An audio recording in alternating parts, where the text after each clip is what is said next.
Masechet Gittin, Daf Zayin. We start off with some Agadah, and then we'll continue with the Mishnah and the Halakha of the Mishnah. So the Agadah continues with the theme of Sirtut. We mentioned before in the previous Daf that when someone is writing a pasuk, or even 3-4 words of a pasuk, even within a letter, one has to score the parchment and write it, because it indicates, kind of like quotation marks, that indicates this is a quote from a pasuk, and it has special holy significance.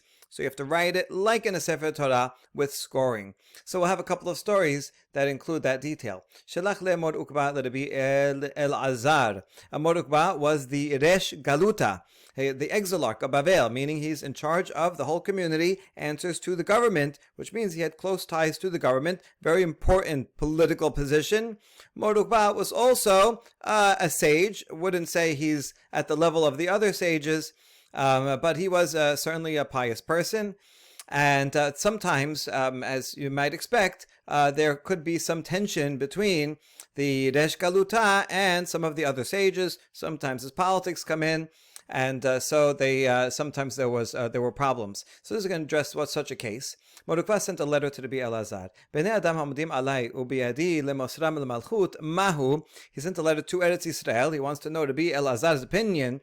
If there are some people who are standing against me and they're causing me trouble, can I hand them over to the government? So Mor Ukba is in Bavel, so presumably he's going to hand them over to the Persian authorities, since he has a close connection to them, right? He has the power to go and arrest someone, so he wants to arrest some person who is giving him trouble. We're going to see who the person is in a minute.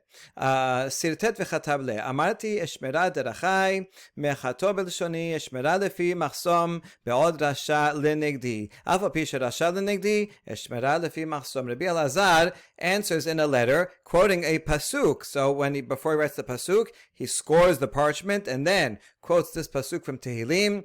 I said, I will take heed to my ways, that I do not sin with my tongue. I will keep a curb upon my mouth while the wicked is before me. So the pasuk is about not saying anything bad, even about a wicked person. So that's how he explains, even though there's a wicked person in front of me who is tormenting me, bothering me, nevertheless, I'm going to keep my mouth shut, and I'm not going to go and tell on him to the government and have him arrested, right? I should take it and not respond back with negative words. So in other words, he's saying, no, you cannot tell on him to the government, even though he's tormenting you. That's just not a way to deal with it. Mor Ukba later on sent another letter. It says, no, you don't understand. They're really tormenting me a lot, and I can't stand it. Stand up against it. Shalach le dom la Adonai v'hitholel lo dom la Hashem v'hu yapilem lecha halalim hashkem v'areb alehen bet midrash v'hen kalin me'alehen hadavar yasa mepi Rabbi Elazar untanu leginiba bekolar. So he sent a different pasuk, and also from Tehillim. Resign yourself and be quiet. Vitcholel literally means, and be patient, have faith in Hashem. So he interprets this to mean dom, right? Be quiet. And if you're quiet, even though people are attacking you and you don't respond back, Hashem will take care of them. He's taking hitcholel, which means to wait for, to appeal to have your hope in, as instead being related to halalim, the corpses, or people dying. In other words, you be quiet, Hashem will take care of your complaint. What you should do is go early and stay late in the Bet Midrash, earlier than those people tormenting you. So you see, this is not just common thugs in the street. This is other sages, and then they will be gone of themselves, and you won't have to do anything. If they're really bothering you and you're in the right, Hashem will give them what's coming to them. And sure enough, Rabbi Elazar, the matter emerged from Rabbi Elazar. He sent that letter, and sure enough, it came true. They took Giniba. Giniba is a known Amorah of the first, second generation. He's quoted as one of the sages, and otherwise we know him as simply one of the Amoraim, and so otherwise a great person. But it seems that there was some tension, some contentious matter came up, and Geniba was against Mor Ukva, so maybe some kind of political, I'm assuming it wasn't physical violence, but rather, verbal problems that he was saying, out of whatever, Mor Ukva is not worthy, he should not be Reshko Alutau, he's doing something wrong. And so, anyway, Mor Ukva was very bothered by it, but he didn't do anything about it, he didn't send him to the authorities. But sure enough, somehow or another, it happened anyway that Geniba was arrested by the authorities and put into a neck brace, a neck iron. As you could see here, a figurine in a neck iron. Basically, he's arrested. Our version of handcuffs, but seems a lot more uncomfortable. And serious criminals were put in this kind of neck brace to be arrested or before capital punishment. So we don't know the rest of the story, what happened to Geniba, but whatever it is, so this was a serious matter. I'm not sure if this was what the Mor Ukva was hoping for, that now he'd be taken away. Was he ever seen again? I don't know. But anyway, that solved the problem, at least for then. Shalchu le Mor Ukva. Now, another story. Some people sent a letter to Mor Ukva to ask him a question. Zimra menalan de asir. How do you know that song is forbidden nowadays after the Bet HaMikdash is destroyed? This is a theme that we're picking up on from the end of Sotah. And now this is why we're bringing it the same thing. When you're writing a pasuk in a letter, you score it first. And he wrote pasuk in Hosea, do not rejoice, Israel, like other people do, or maybe because of people. So it says don't be happy. Happy means with music, singing, so that's how you know you're not allowed. The Gemara says, why do you quote this pasuk in Hosea? It doesn't actually explicitly says don't be happy. It doesn't actually talk about song. Why didn't it say Beshir? Why didn't they quote this pasuk from Yeshaya?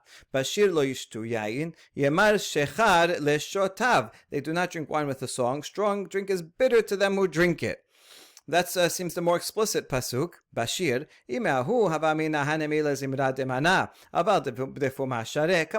because if you only quoted that pasuk, I would say shir and wine. It sounds like this is a drinking party with music.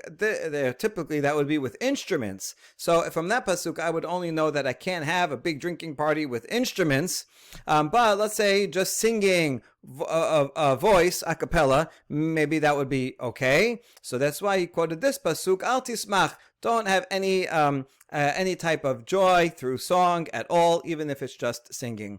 Okay, so this is a source of this important halacha that's there are many exceptions to it, like for a wedding, for a sudat mitzvah, you can have music and all that. So, but this is so here he's quoting yet another. So this is Mor Ukva is quoting one source for this. Amar le Rav Huna bar Natan le Rav Asher. Ma dichtiv kina v'dimona ve'ad ada. Amar le metavata de Eretz Yisrael kahashib. Okay, since we're talking about the story about Mor Ukva, not to take revenge against tormentors. So we're going to see a similar discussion that's good to be quiet and not to go against people. And this is related to various cities that are mentioned in Yoshua Perek Tetvav. It gives a list of 35 cities that are part of the tribe of Yehuda. And within the list of cities are mentioned Kinat Dimona and Adada. So Rav Huna asked Rav Asher, what are these cities? And he says these are cities in Eretz Yisrael. And the answer is, yeah, I know that. Yeah,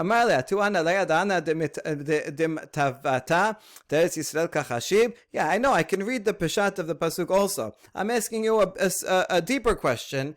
אלא רב גבי המרגיזה אמר בתאמה כל שיש לו קנאה על חברו ודומם שוכן עדי עד עושה לו דין.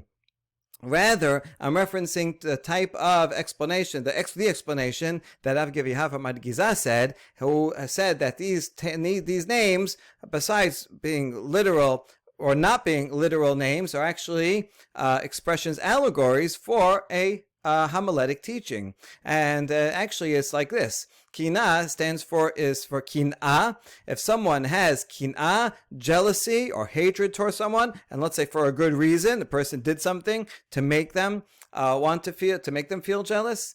So what should he do? He should not go and confront them and be angry at them, or rather domem, be quiet. And if you're in the right and the other person wronged you, don't worry. And so that's dimona is from dom. Ad ada is understood as two words. Ad ad, he who lives forever, who dwells eternally. Hashem will make judgment on your behalf. So that's the same message that Mor Ukva received, that someone's bothering you, just be quiet, Hashem will take care of it. You don't have to take the law into your own hands and go and take revenge or anything like that. Amar le ela me'ata siklag u madmana vesansana hachiname. So Rav Asher asks, I see what you mean. You wanted this kind of allegorical explanation of these Pesukim, and you provided one from Rav Gaviha, but what are you going to do with the another three places that are also in that list in Yehoshua? Siklag Daminav Samsana. So also you can explain that allegorically. What explanation do you have for that? He says, listen, I don't know, but I do know that if Rav Gaviha be'ad Giza, he was an expert in this type of dirasha, and he would give, this kind of allegorical explanation of it. And in fact, another rabbi, Rabacha, from Bechoza'ah, gave such an explanation. Anyone who has a claim regarding food, so that's siklag, right? It says something al chavero, that is his friend took away his food or didn't give him food. And he is quiet and doesn't go complain or take revenge. Shochen basene oselo din. So midaminaz, be quiet, and sansenaz refers to sene. He who dwells in the sene, Hashem, will make judgment against him. Why is that significant that he who dwells in the sene? Why that appellation of God?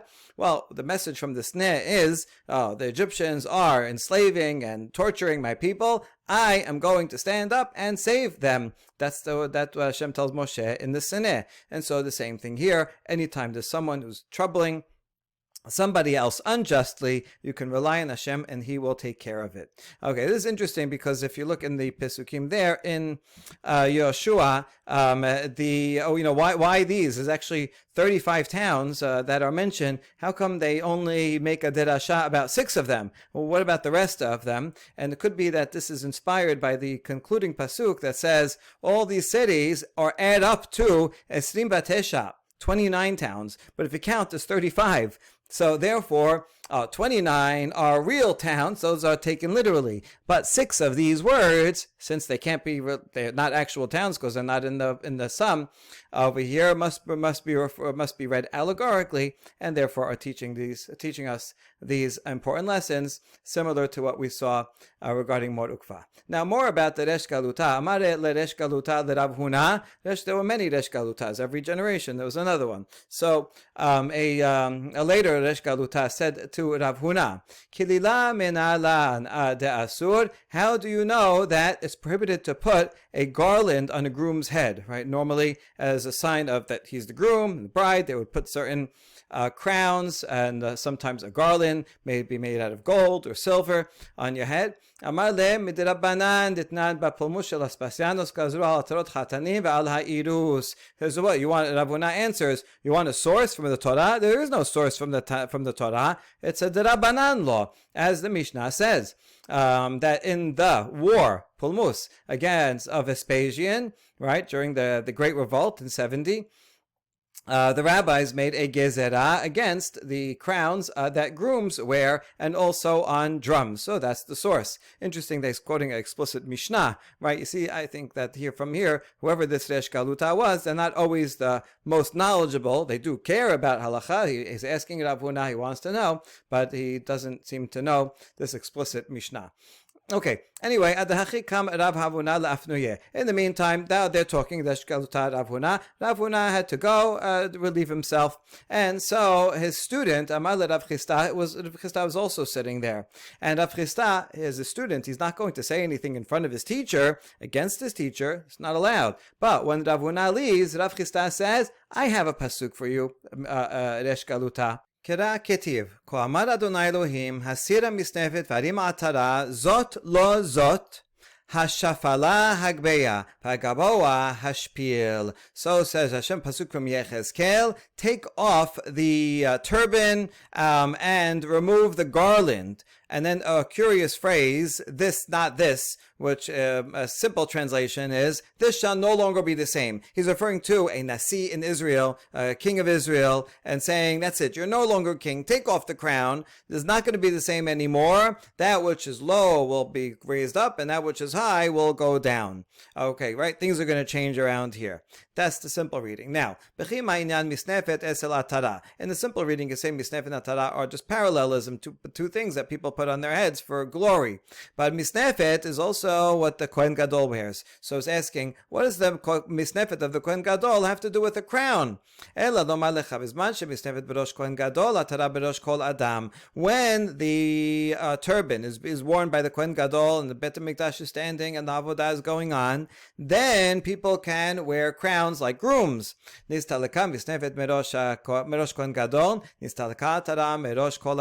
once there is no longer a Kohen Gadol who can wear the turban, then the misnefet, then no one is allowed to wear a crown, and that's the source that grooms may no longer wear crowns, right? You can't, how can you have glory on your head when we don't have the glory of the Kohen Gadol with his misnefet on his head? And so you see, Rav Chisda was successful in answering the question of Resh Galuta and actually bringing a pasuk. It's not a pasuk from the Torah, all right? So it's not that he's considering it a deoraita, but at least he's bringing a pasuk, which is what the Resh Galuta was looking for. Meanwhile, Ravuna came back from the restroom.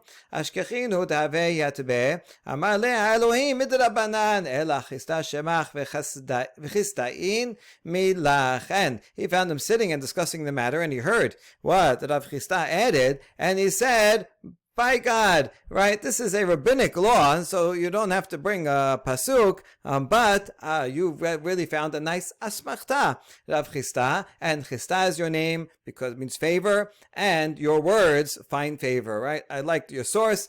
I didn't think of that. I was just taking his question literally and answering it with the Mishnah, but you can find the pasuk too that has a hint to it. It's a beautiful pasuk, beautiful derasha. Chazak u'baruch. Ravina shkechet lemor bar Rav Asher dava gadil kelila liberaten. Now one time Ravina found Rav Asher braiding a garland for his daughter for her wedding that she would wear as a crown on her head. So now already this pasuk of Chisda, now everybody's quoting it. So he's saying, don't you agree with that derasha of the pasuk that when there's no misnefet on the Kohen Gadol, then you have to take off crowns, and so you can't make a crown for your daughter for her wedding. No, that only applies to grooms, not to brides. Similar to the Kohen Gadol, who is a man, so to other men, grooms cannot wear crowns. But women, brides, they can continue to wear crowns. Mai zot lo zot. As you quote this pasuk, what is this curious phrase, this, not this? Darash Rabbi Avira, Zimnin Amarla Mishemed Rabbi Ameh. Avira said it, and sometimes he said the name of Rabbi Ameh. He said this often. Sometimes he quoted it in his name, sometimes not in his name. Zimnin Amarla Mishemed Rabbi Aseh. Sometimes he quoted the name of Rabbi Aseh. בשעה שאמר הקדוש ברוך הוא לישראל, הסיר מסנפת והרים עטרה, אמרו מלאכי אשר לפני הקדוש ברוך הוא, ריבונו של עולם, זאת להן ישראל שהקדימו לפניך בסיני, נעשה לנשמע. At the time that Hashem said to Israel, take off the misnefet, no more crowns, meaning when Hashem destroyed the Bet HaMikdash, causing the Kohen Gadol not to be able to wear the misnefet anymore, the angels said to HaKadosh Baruch Hu, Ribono Shel Olam, is this what Israel deserves? The ones who said, Naaseh v'nishma, they so willingly accepted the Torah upon themselves, and this is how you're treating it? That's the Zot. Zot? That's the question of the angels. And Hashem answers, Amar lehen, Lo zot lehen Yisrael, sheshpilu et hagabo v'gbiu et hashafel, v'midu selem b'hechal. And Hashem answers, should I not punish them in this way? They take that which is lowly, avodah zarah, and they made it high. They installed idolatry in the Bet HaMikdash. And that which is high, Hashem, they brought down. and so they deserve it. So the angel said Zot, and Hashem said Lo Zot, and that's the meaning of that pasuk. Darash Rav Avira, Zimnin Amar La Mishmeh de Rav Ameh, Zimnin Amar La Mishmeh de Rav Aseh. Another statement that Rav Avira used to teach in public, sometimes in the name of Rav Ameh, sometimes in the name of Rav Aseh. Maybe they both said it. Mai dichtiv ko Amar Hashem im shelemim vechen rabim vechen nagozu ve'abar im roe adam shemizonotav mesumsamin yaseh mehem tzedakah vechol sheken keshehen merubin. Pasuk from Nachum says, referring to enemies, and says, even if these enemies be in full strength, shelemim, and even if there are many, don't worry, I will take care of them. They will be cut down, they will pass away. Even if I have afflicted you, I will afflict you no more, is the rest of the pasuk. So we're taking it not to mean enemies, but rather, if a person sees that his food is shelemim, in the sense that he has just enough to get by, right? All he has is for, enough calories for that day's meal, or the recommended calorie count. Nevertheless, even though he's so poor, all he has is a meal to his name, he should still give tzedakah. Take a little bit, even if just a piece of bread, and give it to another poor person. And all the more so if someone has a lot of food, a lot of money, all the more so they should share it with the poor. So yes, even the poor should have to give tzedakah. And so what's the rest of the pasuk that will be cut down and go away? And Peshat, again, it's talking about these enemies that are full. Tana deber b'Ishmael kol hagozes b'nechasav ve'oseh mehen tzedakah nisa medina shel gehinam. Similarly, regarding tzedakah, anyone who shears, gozes, meaning like a sheep, and gives them to tzedakah, you don't keep everything, but you give some of it to tzedakah, will be saved from Gehinam. Mashal shte rechailot shayu aberot b'mayim. Achat gezuza v'achat ena gezuza. Gezuza abra v'shena gezuza lo abra. This is a parable to two sheep that are passing over a river, and one of them was sheared, so that has very little wool, and one not sheared is full of wool. So if you look at them, you say, which is better? Oh, this one has a lot of wool. It's richer, it's fatter. But what happens when they go in the water? The wool soaks up all the water. The one that has a lot of wool sinks, drowns, but the other one who has less can pass through. So always when you're traveling, travel light, and that's true in life, right? Travel light, and if you give away some of what you have to the poor, and you're a little lighter, then you can travel through life and its difficulties more easily and be saved from trouble. Amar mor zutra afilu ani mitpanes min tzedakah yaseh tzedakah lo anech od Taneh Rabbi Yosef shud en mar'in lo simane aniyut. And the continuation of the pasuk that says, though I have afflicted you, instead of va'ini tich, we're taking this as ani, poor. Even if a person is poor, and he has to take from charity, he should also give charity, right? You get from charity $10, give $1 back to the charity pot or to someone else who is in need of it. And the rest of the pasuk, I will afflict you no more, also is referring to charity. Hashem will no longer show that person signs of poverty, anech as lo anech. If a poor person gives to others, then he himself eventually will not be poor anymore. And I'm sure it's kind of a uplifting and empowering feeling that even if things are tight for someone, that they can go and help out someone else who has even less. Then everything is relative, and they can feel what it's like to not only take but also to give. And in that merit, they will get out of their poverty. Rabbi Yehuda Omer, Merekem lamizrach, and now we're back to halacha in the Mishnah. We're talking about the borders of Israel, and we mentioned that the border of the north, on the north, is Akko. Akko is the northernmost city. Now, now, is that true that Akko is the most farthest north of Israel? Urmin hu haya melech me'akol lechziv mino mizrach haderech temea mishum eres ha'amim ubetura min ha'maaser umin ha'shibir'it ad shivada lecha shehi hayevet. We have this Tosefta in Ohalot that's also defining the borders of Israel for various halachot, and it says if you're walking from Akko up north to Keziv, here's a quick map. So Akko, walking up north to Kiziv. So over here, it's like right on the border. But imagine it's like a little bit inland. And from Akko, you walk up to Kiziv, and there still be a thin strip of land on the coast. So if you're going up this highway, so you're going to have some land to the right and some land to the left. And so this Mishnah is teaching that this highway right here is a dividing line between all the land on the right to all the land on the left that has different halachot. So here, let's go back. So if you're walking on your right side, which is the east side, that's considered not part of Israel. And therefore, anyone who walks there has the law of Tum'at, this Tum'at Met Midrabanan.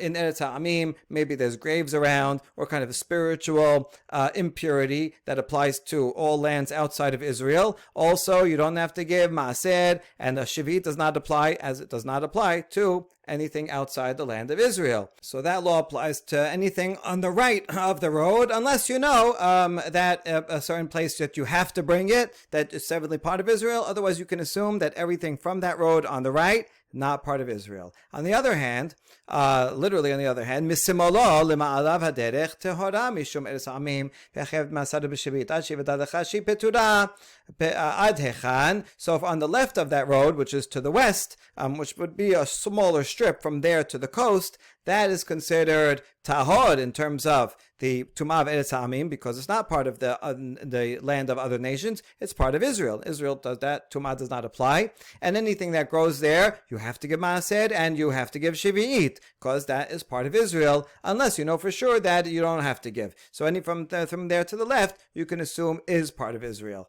Now, how far does this go up, this road that you say that everything to the left is part of Israel, until Kiziv? Another opinion says, it's even a little farther north, a city named Lablebo. Also that is a continuation. Here's Lablebo, so you keep going there. So if you're walking from Akko and you go straight up, either to here or to here, then all the land on the left is still a part of Israel. So here's the question. In the Mishnah, you said the northern border of Israel is at the latitude of Akko, but actually we just learned that, that's true in terms of, the entire width of Israel, but there is a part of Israel that extends north and goes all the way up to Kiziv. So really, Akko is not the northernmost border, so we have a problem. And no, the Rebbe says, no, we're just talking about a little strip that goes up there. So a little strip. So therefore, you can say the general border is at Akko for the entire latitude of most of Israel, except for a little strip that extends, but the Mishnah was not so significant for our Mishnah to have to mention that. Now we have a question. When you want to say where a border is, you say that is so exacting. A highway, and this side of the highway, you cross the street. Now you're in a different country, on one side of the street to another. Can you have a border that's so exact? And the answer is in. Yes, there is such a thing. And here's a pasuk that does the same. Uses a street as a border.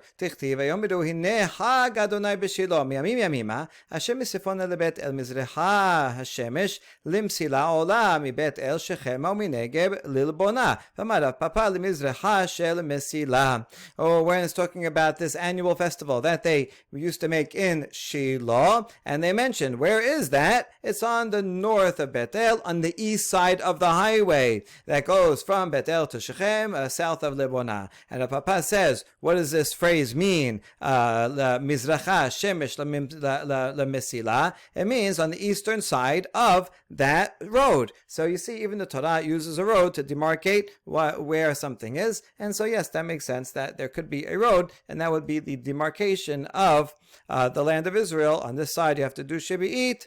On the other side, on the right side, you don't have to do Shivi'it. So yes, Israel technically has a more northern point, but Akko is the general border across most of the latitude. Good. Tana Hada. Hamebi get bisfina כמבי בארץ ישראל, ותניא אידך כמבי בחוץ לארץ. In a case where a messenger brings a get that was written on a boat, and so the boat comes and arrives in Eretz Yisrael. So does the messenger need to say b'fanai nichtam b'fanai nichtam? So there's two baraitot that say opposite things. The first one says it's like bringing it within Eretz Yisrael. Within Eretz Yisrael, he does not have to say it. But the other baraita says that if he's coming on a boat, even though the boat is coming and docking in Israel, it's like he brought it from outside. So now he came, and so therefore he does have to say it. Now, Amar Birmi Allah Kashya, how can we resolve this contradiction of these two baraitot? And the answer is Hada Biyuda Harabanan. There are two different opinions, in fact. Ditnan Afar Chutza La'aretz Haba Bisfina La'aretz Chaya B'Maaser U'Bashevi'it. As a Mishnah in Hala that says if you have dirt, soil from outside the land of Israel that's on a boat, and the boat then comes to Israel, you have to, and something grows in that soil, so you have to give Maaser and you have to give Shavi'it. You see, this is how this is related to the previous about what's considered in the land of Israel, outside the land of Israel for Maaser and Shavi'it. And so now we wave our way back and we relate this to the original Mishnah about what's inside of Israel and outside of Israel for saying this formula. So here there's two opinions in the Mishnah. The first opinion says, even though the soil comes from outside the land of Israel, once the boat comes and docks in Israel, it's considered part of Israel, and so you have to give Maaser and Shavi'it. So this opinion, of which is Rabbanan, would agree with the first baraita that is considered part of Israel. The boat is considered part of the land of Israel once it docks, and therefore when the messenger goes and takes it, it's like he's taking it from Israel to Israel, within Israel. It does not have to say the formula. However, Amar Rabbi Yehuda, Ematai bizman shesefina gosheshet, aval ena sefina gosheshet patur. Rabbi Yehuda says, I would agree with you that the dirt, the soil on the boat is considered part of the land of Israel when the boat is skimming the bottom of the ocean floor. Right, it's a deep boat and it's way down, and so then it's touching the bottom, the floor of the seabed. Then yes, it makes sense. Everything would be, the soil would be part of Israel. But generally, when that's not true, when it's simply floating, then it's not considered part of Israel, and you would not have to give Maaser and would not be chayav and Shavi'it. So Rabbi Yehuda would be the opinion of the second baraita that it's something get written on a boat that's being brought from the boat to someone in Eretz Israel. The boat not touching the floor is like outside the land of Israel. And so that would resolve these two baraitot. The first one is Rabbanan, the second one is Rabbi Yehuda.